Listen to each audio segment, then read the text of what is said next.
can either do this on your desktop and just have another window open, or you can do it on a phone or another device, whatever you want. Whoa, whatever you want to do. I'll put the code back up for you.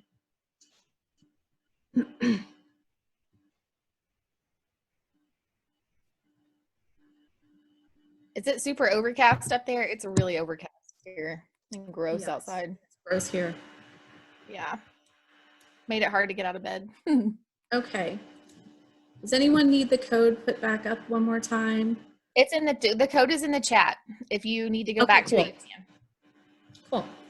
All right. So we're going to go ahead and get started. I'm trying to move some things around on my screen so I can see what I'm doing.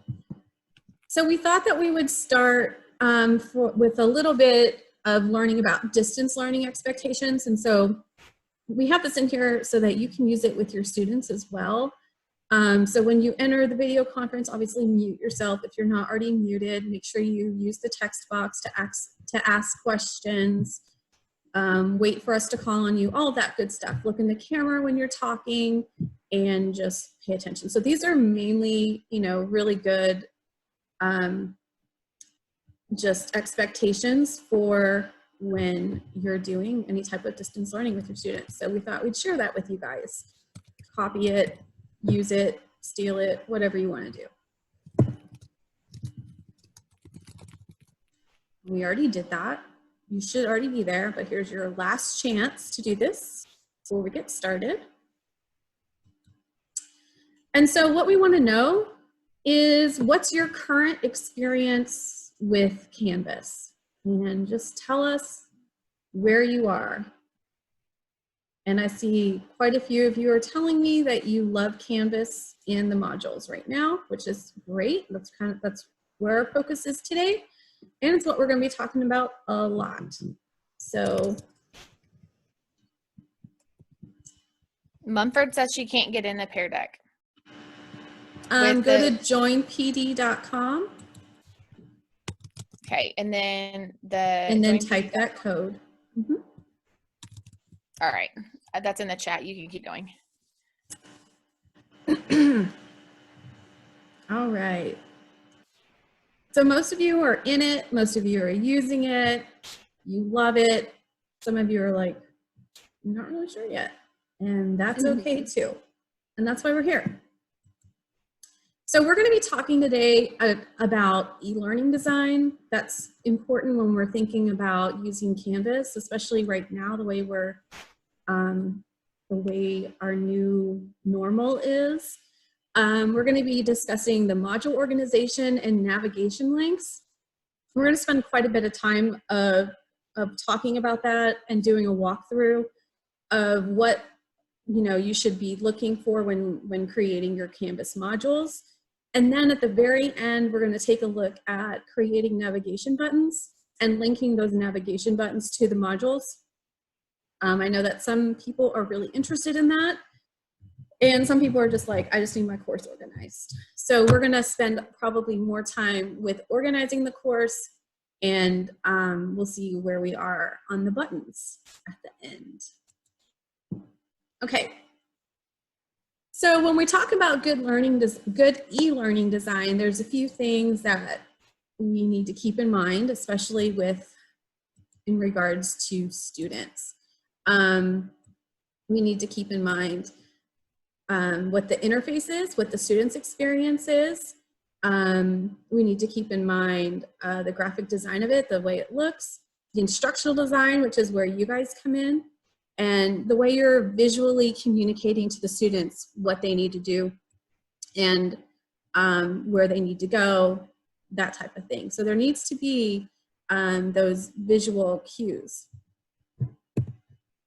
So how do you structure your Canvas course? And this is where I would love for you to participate on the Pear Deck and tell us, what are you doing right now to structure your Canvas course? Are you using just pages? Are you using modules? Are you using links just thrown in? Do you use the header function? What are you using to structure your course?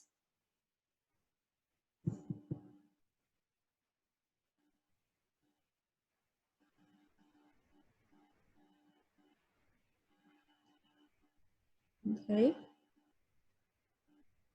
Modules and assignments. I have headers for the units.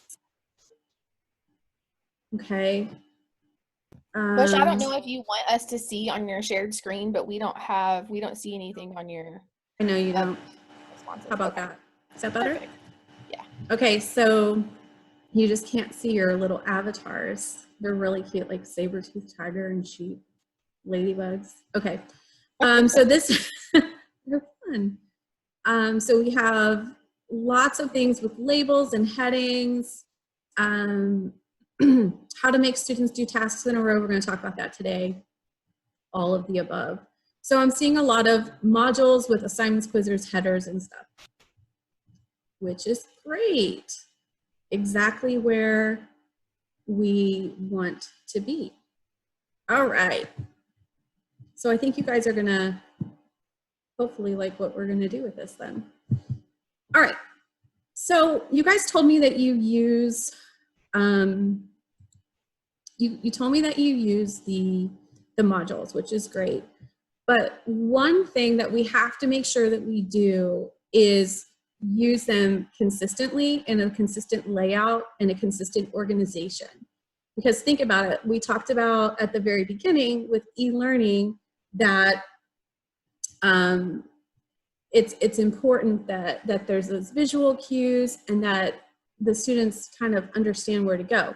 So you have to consider, you know, from the student perspective, is it easy and is it clear? Do I have a clear path to follow?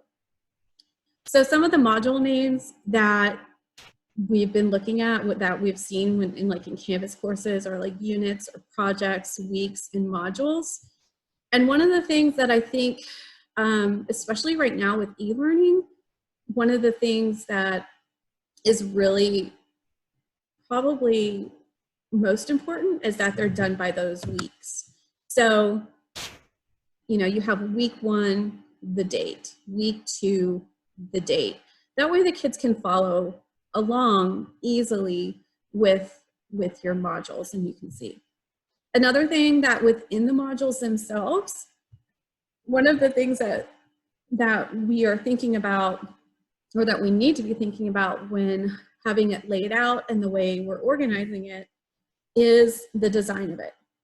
So if you always have a consistent design, if you always have a watch this, read this, do this, assess piece, then those kids know every single time that they come into your course that they're always going to see it. So they're always going to be looking for that week. They're always going to know that on Mondays we're going to do this, and on Tuesdays we're going to do this, and on Wednesdays we're going to do this. Even though it's asynchronous, even though they can do it whenever they want, they always know that these things are going to be consistent. These things are going to always be here. So right here where I have module design ideas, these are just some ideas for you to include every single time when you're building those modules, okay? So we have pre-assessment activities, learning objectives. I think that's super important so the kids know what they're going to need to know, what they're going to need to be able to do by the end of that module. Any of the assigned reading, any assigned writing activities, if there's any specific exercises or activities, of course there are, extensions, and then their post-assessments, okay, quizzes, tests, things like that, okay? Any questions so far? Are we good? How are y'all feeling about this? Confusion? Hill wants to make sure that she wants to make sure that she understands how to make the most recent content on the top of her Canvas. Okay, we're going to build a course in just a minute, and so that's one of the things that we're going to look at, making that happen. And it's just dragging and dropping. So I'll show you. Anything else before we go on? Okay. So another thing that we have seen a lot in Canvas courses is, excuse me, if you see here on the right, there, oh gosh, I just lost, sorry. Here we go. You see here on the right, we have what those, what the course navigation looks like. So we have, you know, hack is on there, announcements are on there, my coffee maker is going off, the discussions are on there. You have all these things on there because we've enabled all of that for your course. The thing is that you don't need it all. For your students, you don't need it all. You don't want it all. A lot of times when students come into the course, they immediately start, oh my gosh, I keep clicking. They immediately start with that navigation menu. If you haven't already taught them to ignore it or go somewhere else. And so they want to start clicking around. And then hands up if you get emails from students, I don't know where this assignment is. I don't know where this assignment is. Anybody? I'm pretty sure that you have. Hey, Blake. Because I too have received emails that they don't know where this assignment is. So we're saying disable it. So you have the ability in your course navigation when you go to the settings that you can enable or disable any of those things that you don't want. So we're saying enable the announcements because those are really important right now that they're coming from you. Enable their Google Drive so that they have access to it and can use it, especially those kids on the Chromebooks. Keep home open so that they can click to go back to the home page. Keep hack open because that's their gradebook. Use the modules, keep that on. And then especially for some people who use the syllabus, go ahead and keep it on. If you don't use the syllabus, turn it off.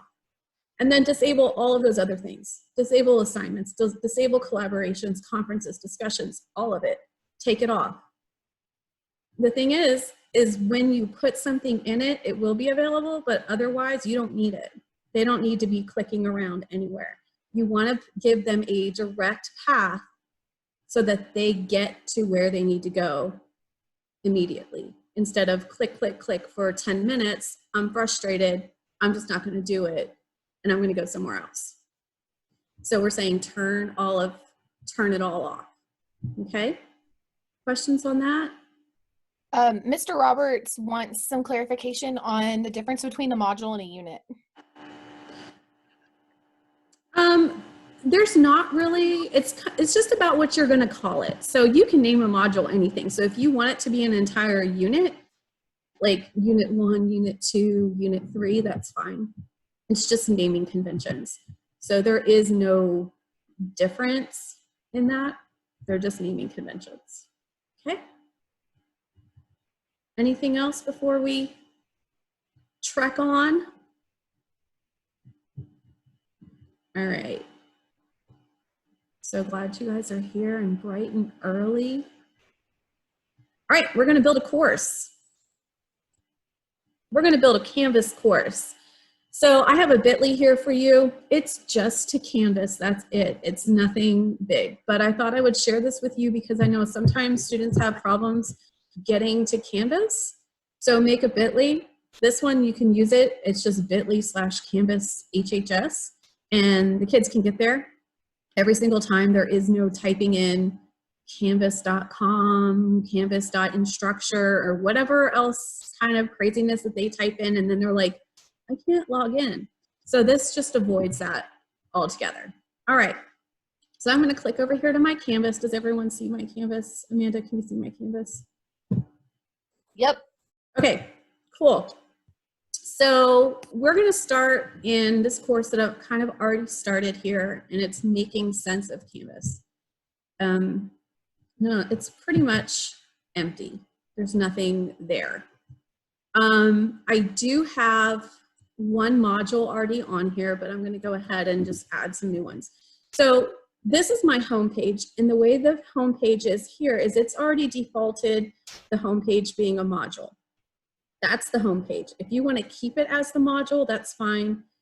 I know that we said at the beginning of the year that we were all going to have a landing page, and it was going to be the little keynote and resources and classwork.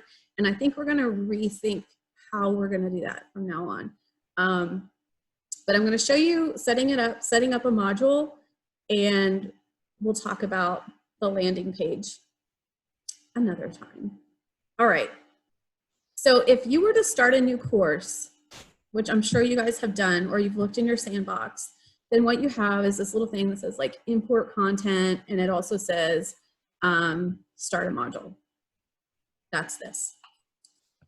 So here we are. If you click on this little arrow in my module, you'll see that I have some things in here, and I want to add some more.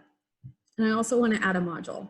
So I'm going to go up here to this plus blue, and everyone probably already knows how to do this, but you hit plus blue, and I'm going to say e-learning week 2. I'm going to ignore this, and I'm going to ignore this for now, and we're going to come back to it later. I'm going to say e-learning week 2. There it is. There's nothing in that module. But that's how we make a module.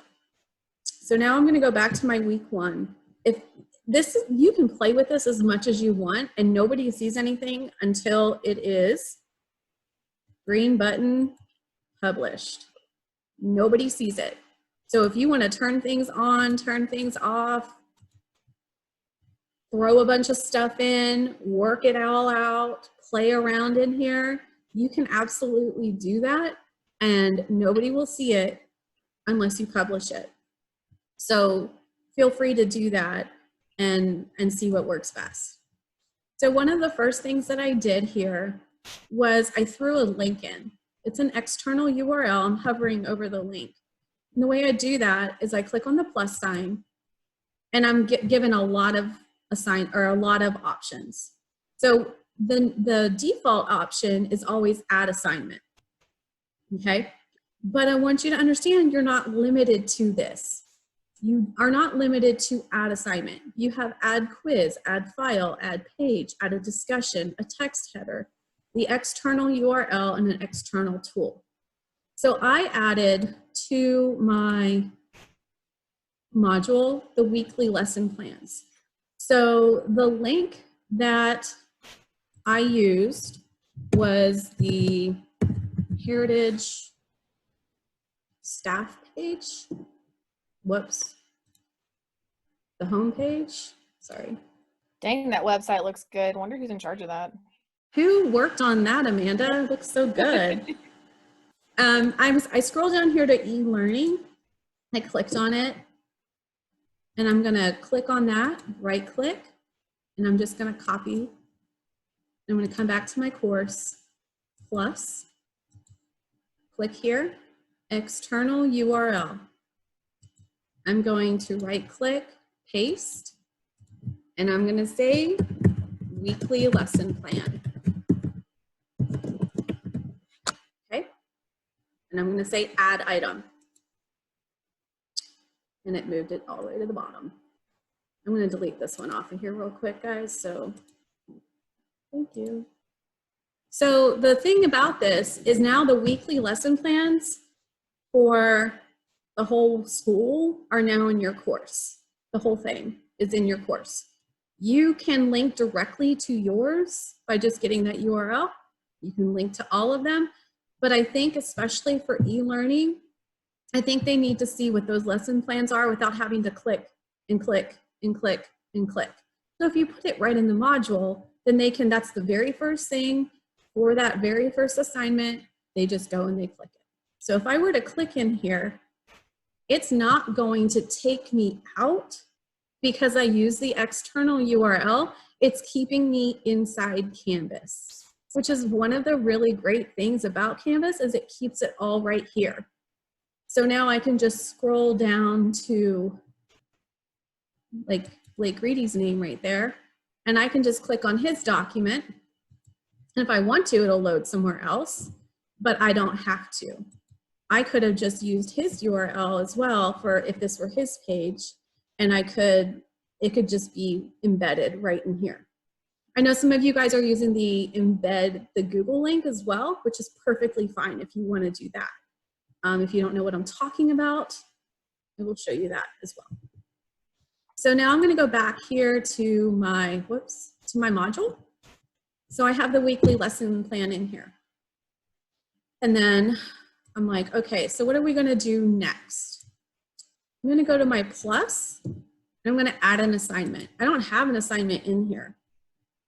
I don't already have anything in here. So straight from my module, I'm going to create a new assignment. I don't have to go over to my navigation links on the left, click assignments, create the assignment, save the assignment, come back to the module, add the assignment. I can just do it straight from modules. I don't have to go anywhere. So it's really nice for me as a teacher because everything is right here. This is why I personally like to use the modules instead of another way, because I'm having to go out and come back and come out and come back. And so this is going to save me a little bit of time. So I'm going to say my assignment is like temperature check. You know, how are you? Something. And I've had too much coffee already this morning and I can't type. Okay, we're going to just add it. It's there. I don't want it at the bottom, so I'm going to take these double dot things and I'm just going to drag it up to there. So I want it underneath my lesson plan. When I'm ready to edit that assignment, when I'm ready to go in and add some text, add some extra stuff, then I click on it. And then I can edit. Okay? So then I can go in and I can add my text or a video. And maybe now I want to use an external tool and I want to embed something in here. Okay. Oh, wow. We added, I didn't know that. Did y'all see that? We added Google Meet. Oh, I'm good. Thanks. Did y'all see that? You can add a Google Hangouts Meet. Who knew? That's new. Or maybe you want them to upload or record media. Great, I'm recording right now.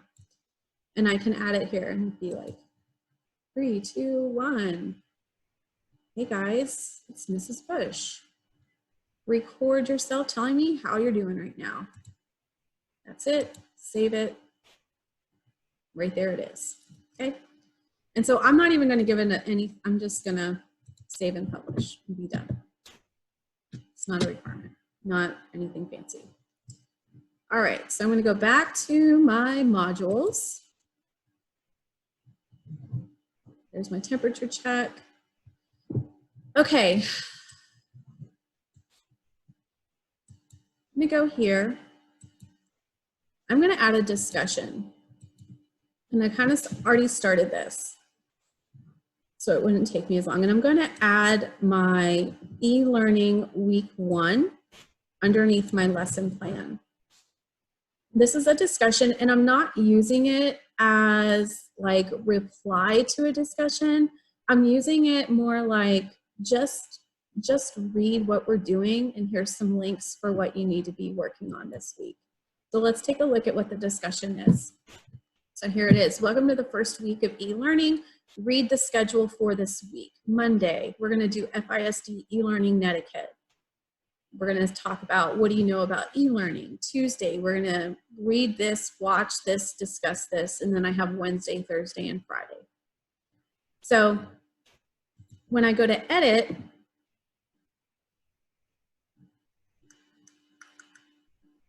I am not allowing anything. I just want them to kind of see it, okay? But I had to put it in my module first for that to happen. So now when my students are in my module, they're gonna say, okay, this is the lesson plan. I'm gonna click on this. I know I'm gonna do that. There's all this other stuff in there and I'm still kind of organizing what I want and what needs to be in there. So I'm gonna keep going to my plus. Let's see, I need to add that to it because it was on my discussion. And I'm gonna also add, what were some other things there? External tool, did I use that? I did. Ellen wants to know if you can add that as a page instead. Yes, you can. You absolutely can. So if you don't want to do it as a discussion, you can do it as a page. But what I was showing, what I wanted you to see about this is that it doesn't have to be like, go to this page, put it in the module, or build it through the module. That way you and the students are kind of just right there. Okay? Are y'all with me? I know I'm kind of right now. Okay. So we have some stuff built into the module, and I'm not exactly sure if this is what my week was looking like. I had stuff. It was so much better organized over here. All right. And to go back to what you were saying at the beginning when we first started, it's important to note the consistency of the module. Like if she does it like this in this first module, when she goes to do her second module, it should be relatively close to the same. Right. So the way that you're laying it out, whether you're using Pages, like Ellen was saying, using Pages or using the discussion, or even just putting it here, it doesn't matter as long as you're doing it the same way every single time with the students. So now we have stuff in here, and you'll see that some things are green, some things are not. You know that the green means published, and the slash through means it's not published. But I want to publish the entire module. And so I'm just going to click this green one, and it will publish my entire module. The whole entire module is published, but module 2 is not published. So week 2, not published, week 1 is, but maybe I don't want this published anymore, and so I take it away. The key to that is as long as students haven't done work in it. So keep that in mind, that that the publishing gets tricky when students have worked in the module. I mean, in the assignment. Sorry. Okay. Ms. Hutchinson wants to know what the difference or what the advantage over a discussion versus a page. I kind of feel like that really depends personal on what preference. You're wanting out of it. Yeah, and what your goal I think it's is. personal. I think it's personal preference. Pages, it's a lot. There's a lot there. There's a lot to be done with it. And sometimes Pages can feel overwhelming for some people because it's just like an empty screen that you get. So if I go to Pages here, and I were to make a new one, that's a lot. And unless I have an idea of what I'm doing, that's a lot. If I already know what I'm doing, put it in. Embed that Google Doc or slide or whatever. So maybe I want to embed this presentation in there.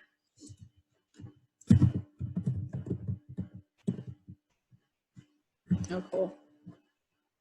Like this, maybe I want to do that. Great. And it didn't go because I didn't say yes. You know, do that. If you don't know what to do, I think discussions are nice because it's not as big and it's not as overwhelming. And I mean, it's just another way to think about the discussions too. I think sometimes we get in a box, like a discussion is a discussion and you have to have this and this and this, and this is the way it goes, and people have to respond and reply, and it doesn't have to be that way. And so sometimes it's nice to look at it from another way and say we don't have to do it exactly the way that we initially think of it, but we need to, you know, think of other ways that we can use it too. So just a way. Use Pages if you like Pages, either one. Okay?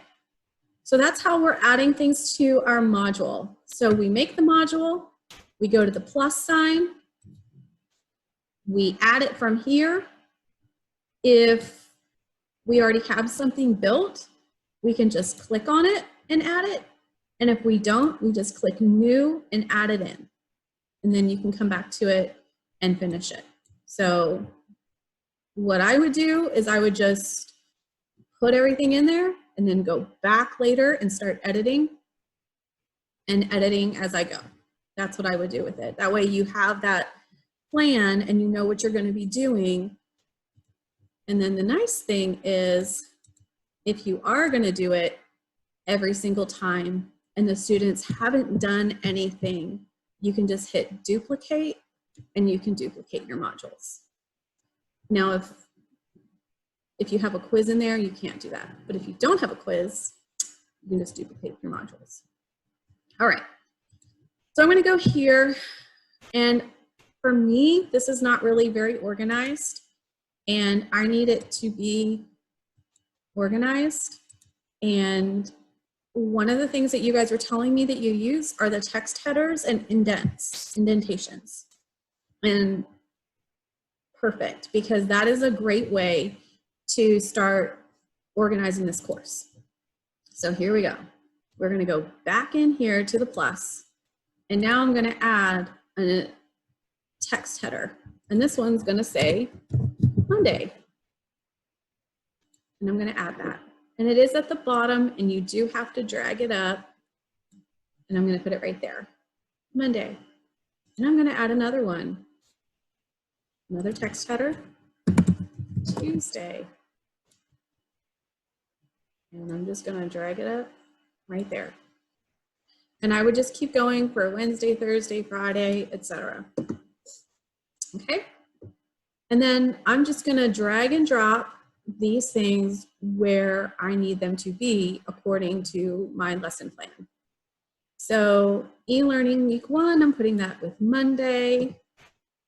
How are you? I'm going to keep that on Tuesday. FISD e-learning netiquette, I need them to read that week 1 of e-learning week 1. I guess it would have been Tuesday, but Monday. Like, I need you to read this before we start how to do this. You need to read how to interact with people. And then I'm going to leave these these things down here on Tuesday. And honestly, I wrote it up in my discussion, but I'm not going to keep clicking back and forth. All right. And so there we go, Monday, Tuesday, whatever. It's asynchronous, but this gives them a good timeline for how to do it. Now, something else I can do in here is I can indent. Indenting is nice because it kind of starts lining things up a little bit more. So I can do the 3 dots and I can increase my indent, increase my indent. And so now everything's kind of lined up a little bit more. And there we go. Everything's under Tuesday and I'm indenting. Everything's under Monday and I'm indenting. So don't forget that you have that ability and it helps with the organization. Now, I've seen my modules get a little bit out of control sometimes when I'm creating a course. I know some of your courses, because modules are big. And they're meant to be big and hold a lot of stuff. So they could get lengthy where it's scroll, scroll, scroll. But we're going to try to prevent some of that. And one of the ways that you can do that is you can use the indenting, and you can also close the modules. Keeping or telling your students that they can close and open the modules may help a little bit with controlling the scrolling. That rhymes. See what you did there. Thanks. Okay, I have 2 questions. Yep. One, you need to publish the days, right? Publish the days. Like, oh, yes, right. Sorry. And then, if I had waited until the end, yes, I have to publish everything. Yeah. And then to circle back around to Rebecca's question at the beginning, I can see where, 5, 6 weeks in, you'd have to scroll all the way down to the bottom module to access like week 5. Could you do it backwards? Can you drag and drop them? Yes. So I can take this whole, I'm gonna close my module because I'm like, I'm done. We're not on week 1 anymore. No one should be looking at week 1, and I'm just gonna drag it. So I just drag and drop, and it's nice. I mean, if you have 20 modules, it's not so much, but you can also do this, and you can do those 3 dots here, and I can say I want to move my module, and then I can tell it where I want to move it, before, after, at the bottom, at the top. So I can if I have like 20 or 30 different modules in here, I can do that. The same way with my contents, that was stupid. There's no contents in there. if there are contents inside of e-learning, I can,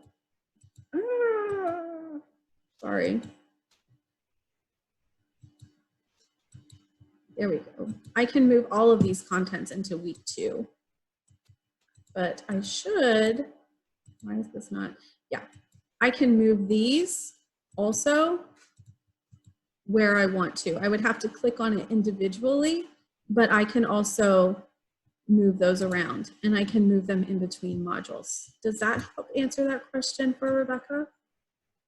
Does that kind of help answer it a little bit? Yep, she said yes. Perfect. And then we also in the chat, we were talking about how Coach Sims was talking about how you could just unpublish. If you weren't using any of the content in previous modules, you could just unpublish the modules Absolutely. before, and that would kind of eliminate the scroll. Absolutely. Unless you had content in those modules that you wanted them to go back and access. But again, you can move that content to a different module if they need to keep it. So you can always create a module called resources. And if they need to keep something all the time, then move it to that one or something like that. So you have some options. Okay. Then one of the other things that I want to talk about with modules, because you guys had told me that some of you guys were using it, are things called prerequisites. And what's the other one? What's it called? Someone give me a word.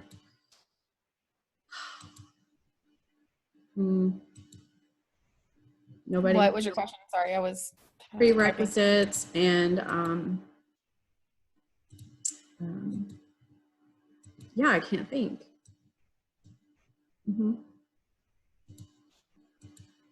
Yep. Cool. All right. Requirements. That's what it was. Okay. Ooh. All right. So here's some other these are some settings that you can apply to the modules. Really. So let's say that I want to lock my e-learning week 1.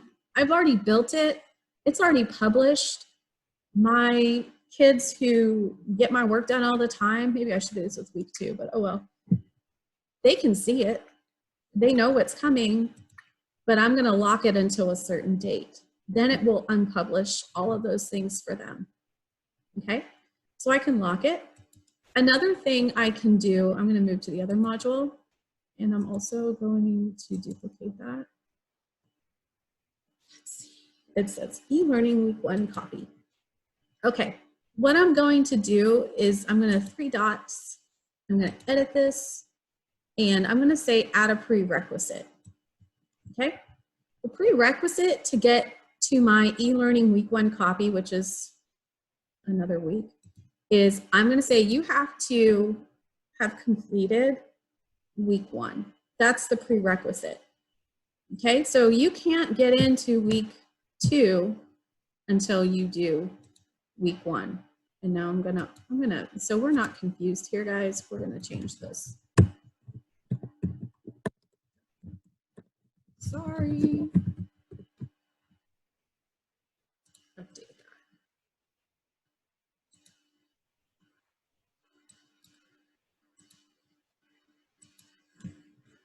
that. Real quick. Okay, so here we go. You can't get into my stuff until you have done that. And now, when I click in here, I can also change, we'll go back to this, and we're also going to say that we have to complete one of these requirements, all of these requirements, and I'm just going to add the requirements that are required from week 1 in order for them to go on. So I want them to have completed the netiquette. They have to at least view it. I'm going to add a requirement.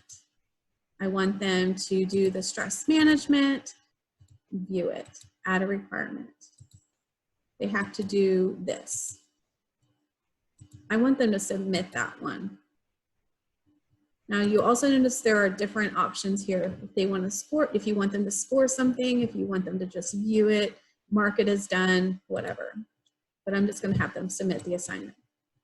So now it tells me that I have to do particular things, submit, view, whatever, in order to move on. Okay, and I also have to have done this in order to move on. Okay, does that make sense? That's how you use prerequisites and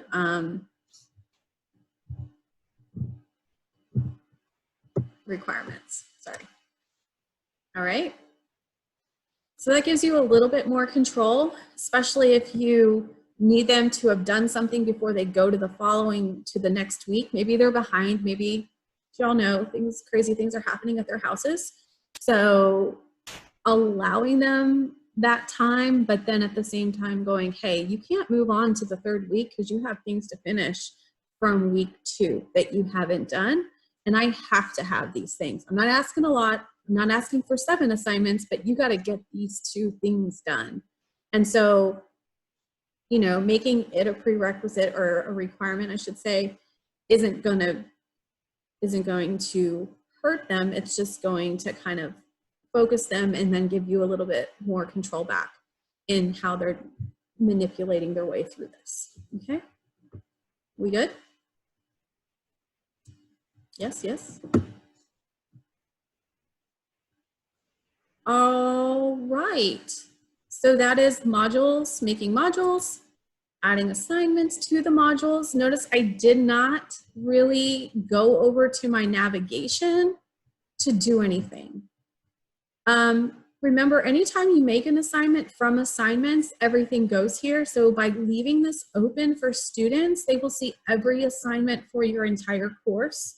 Same for quizzes, all of those things. That's why I'm saying turn it off, have them work from the module. I just keep putting my hand in front of the camera. So back to that, I'm sorry, I'm skipping around, but if you would go to settings and you go to navigation, this is where you turn things on and off. I talked about it earlier. So turn off, disable the assignments. It's still going to be there for you, but it's going to come down here that it's being hidden from students.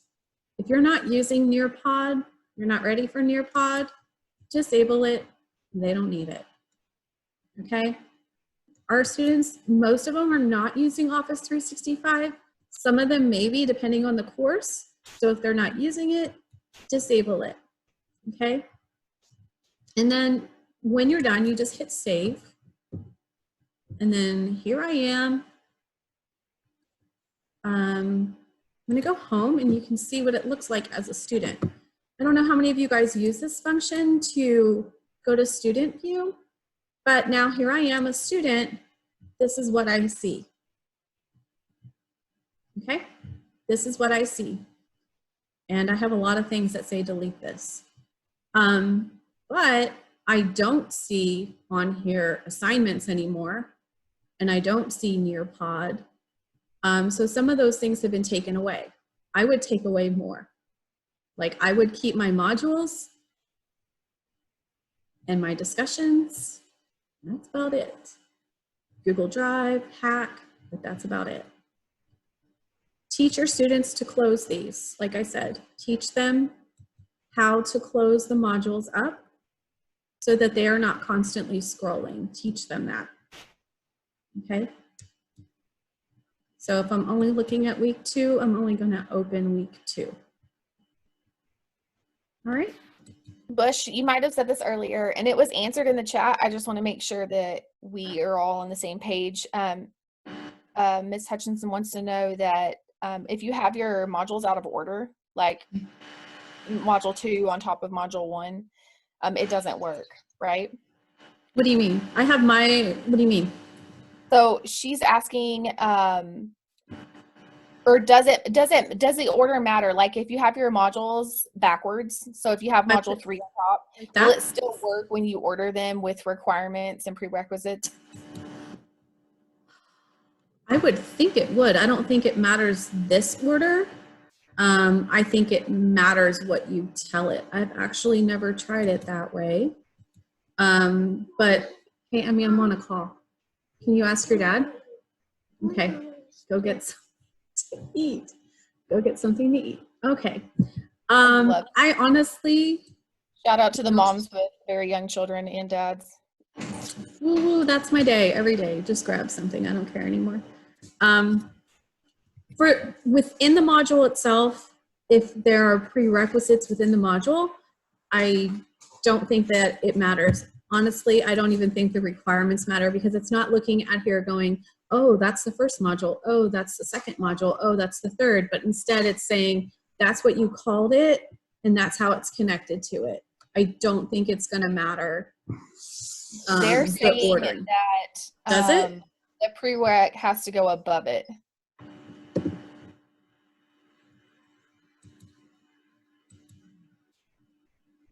Like it won't show them as available for their prereq if it's below it. Okay. All right, then that might be something that, okay, then that's gonna have to be in order, but don't worry. We have a little bit of time to talk about buttons and we can fix that as well. So that might fix some of this. That's good to know, though. I did not know that. I didn't think about that. I would have thought that because of the labeling. I'm going to have to look into it and just see. So hold on to that question. Shaughnessy says it's annoying. I'm sorry. Okay. All right. I'm going to flip back over here to our Pear Deck. We have just built a course.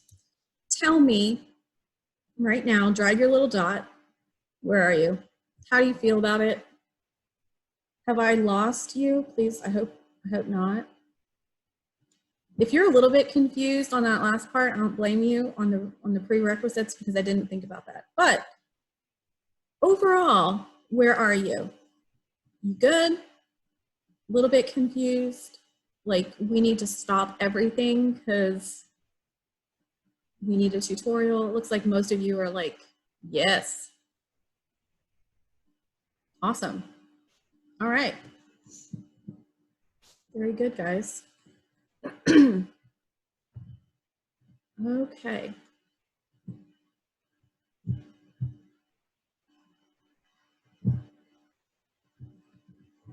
All right. Buttons. Buttons. So I'm not saying to do this like tomorrow. I'm not saying go ahead and start doing buttons because it does require a little bit of coding, which we're not going to get to today because we don't have time to talk about coding. And it does take you like giving yourself some time to work with it. And if you want to set up some time where we can like Zoom conference and do it, Amanda and I both have worked with the buttons. I love using buttons, and we would love to sit down and help you guys because for me, it helps me get you where I want you to go every single time. So it kind of makes it idiot proof too. I'm not saying that our students are idiots, but it kind of helps them be like, oh, even if they're not trying, they can get to where they need to be. It's a nice visual. And remember, that's what we talked about at the beginning, having that visual communication. And so this is a great way to have that visual communication with the students is with buttons.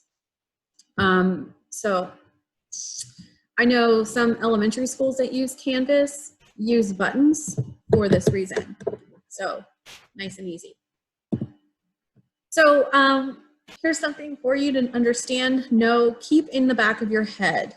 90% of your students are using mobile devices, even if you are not, okay?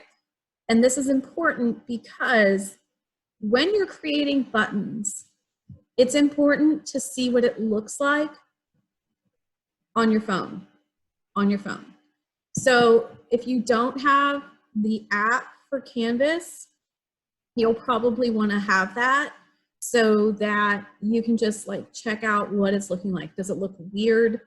You know, the screen reader thing messes with it a little bit sometimes. So just keep in mind that 90% of your students are probably doing a lot of their work on their phones or another type of like tablet or something, and it does look different.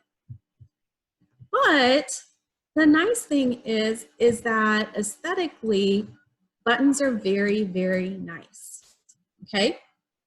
Once you have your content, so we laid out our modules, we know that there's always going to be module or week 1, e-learning week 1, e-learning week 2, whatever. We know those are consistently how it's going to work. I know that. So once all your content is in place, then you can start thinking about what are my buttons going to be? How am I going to make it easier for my students to navigate through my course so I can get them where I need them to go easily, quickly, and with as little frustration as possible. Okay? So again, check both places for readability, both Canvas and the app. Just warning you now. Okay. So there are 2 places that I recommend using for button creation. You can also use Google Drawings, but it's a little bit, unless you're someone who uses Google Drawings a lot, you may not want to start there. So the course that you see, I made with Canva, and you have a lot of options with that. You can make circle buttons, heart buttons, square buttons, whatever kind of buttons, add backgrounds, add text, all in one, download it, upload it, boom, done. If you Ellen use, also posted a resource in our chat. It's called clickminded.com.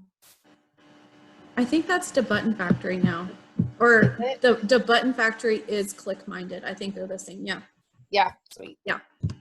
So the other one is the Button Factory, which is now ClickMinded. But either one, so the Button Factory is super simple. Get something to eat then, please. Just get something. So the Button Factories are very simple. Shh, quiet. Very simple buttons, like put your text in, add your colors, download it, done. And Canva is a little bit more. So I am going to show you the Button Factory for simplicity purposes. So this is the Button Factory. Oh, thanks. And I'm going to scroll down here, and all I do is put e-learning week 1. That's it.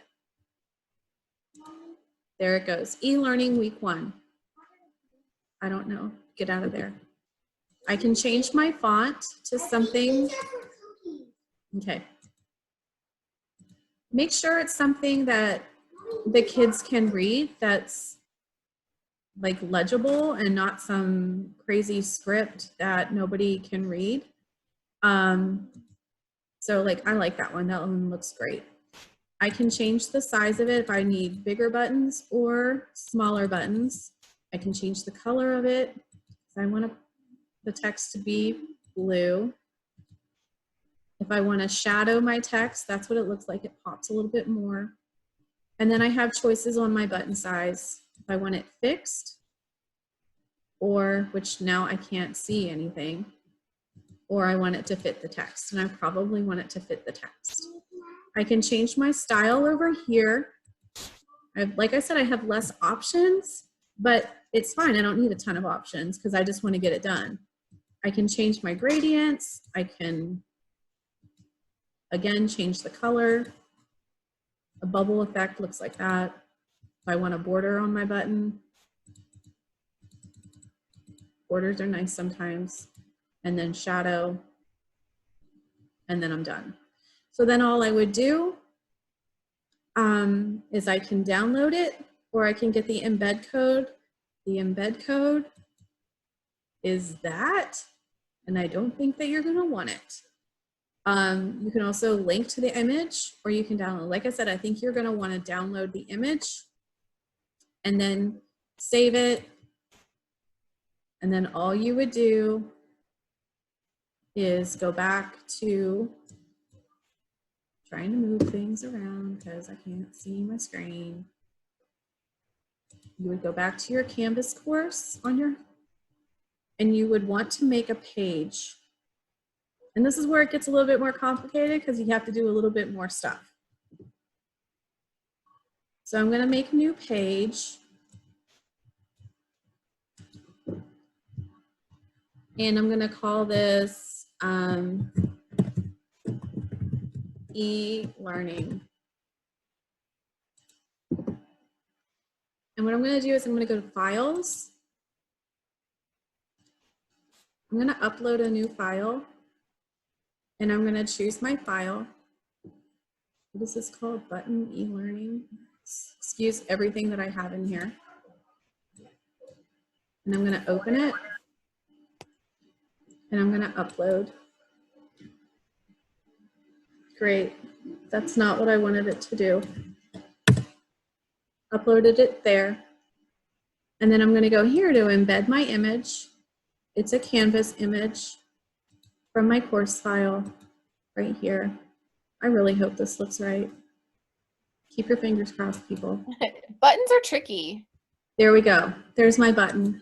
So I have to upload the file first in order for it to be in the Canvas files. And then from there, I embed my image.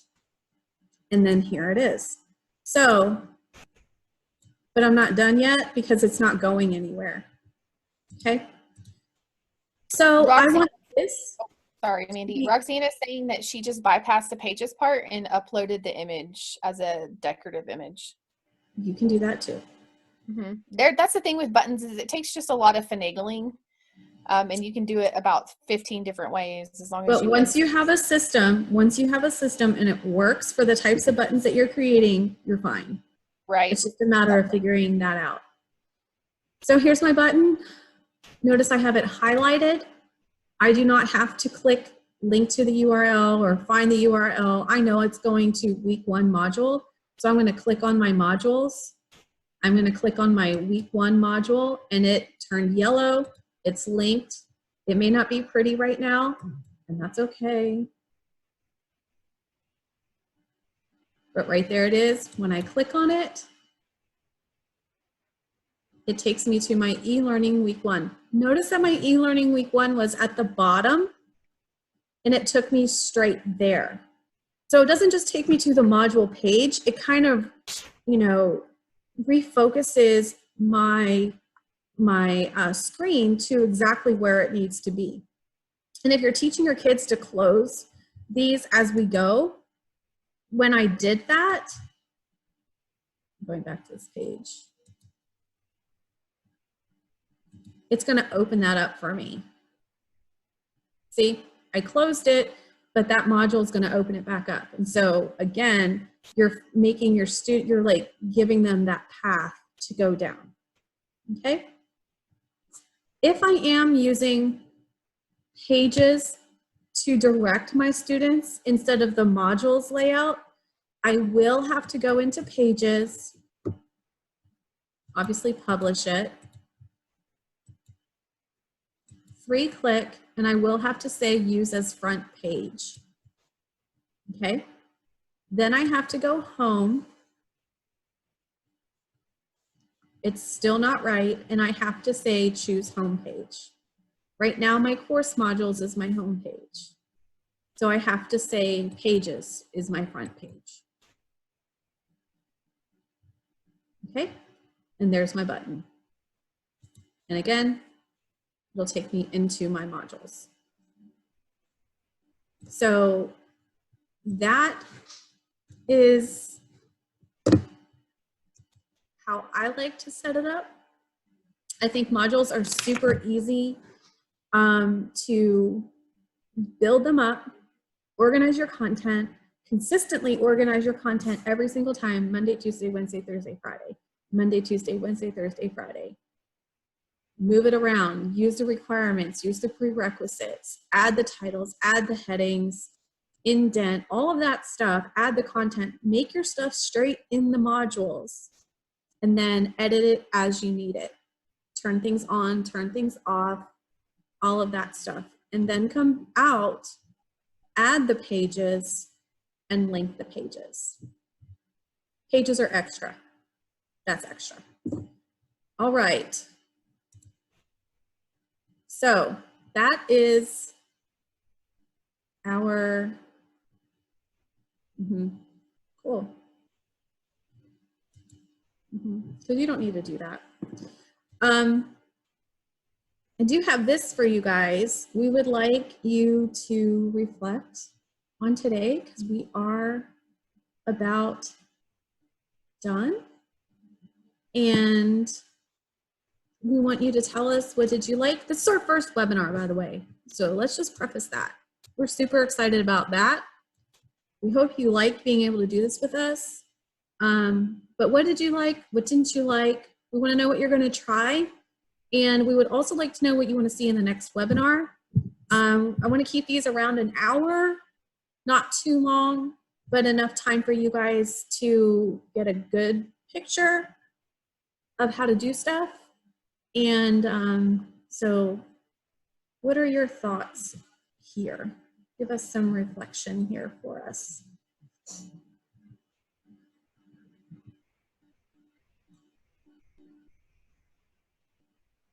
Like all of these. You gotta show us. Hold on, like people are responding. Do y'all know what your little people things are? I mean, you're not people, you're animals. Do you know what your animals are? Avatar. Your avatar, thank you. I'm sorry, I get sidetracked by the chat, but I don't know if you said that. Oh, I'm glad that you're in the chat because I can't. Weekly webinars, hopefully. Did we mention that? Yes, we didn't say weekly, but that's kind of the plan, is to have some webinars for the next few weeks. We want to do one on Pear Deck and Nearpod, for sure, kind of like what we're doing here. We're thinking HyperDocs. We can definitely do some on the buttons. I don't know, you guys tell us what you need. Yeah, I think the button thing would be super fun to continue. Yep. Expanding on that. Seeing it as, well, I'm glad that seeing it helps. It's hard for me to like email you guys sometimes. I'm like, here, this is what you do, first, second, third. Oh yeah, scroll back up really quick. Scroll back up. This one? Yes. So I had, and I believe it was Tammy that asked previous in the chat to mention it, and I forgot. I'm sorry, Tammy. How do you save your content for next year? Like it should be in there and you could just duplicate it. She was wondering, right, Tammy? Was that what you were asking? Let's see if she replies in the chat. She may have ducked out already, but she wants to know. Yeah, she wants to know how to save, make sure that her content is available for her next year. And if it's in the modules, it should just live there, correct? Right. So I'm going to stop recording so I can answer some of this.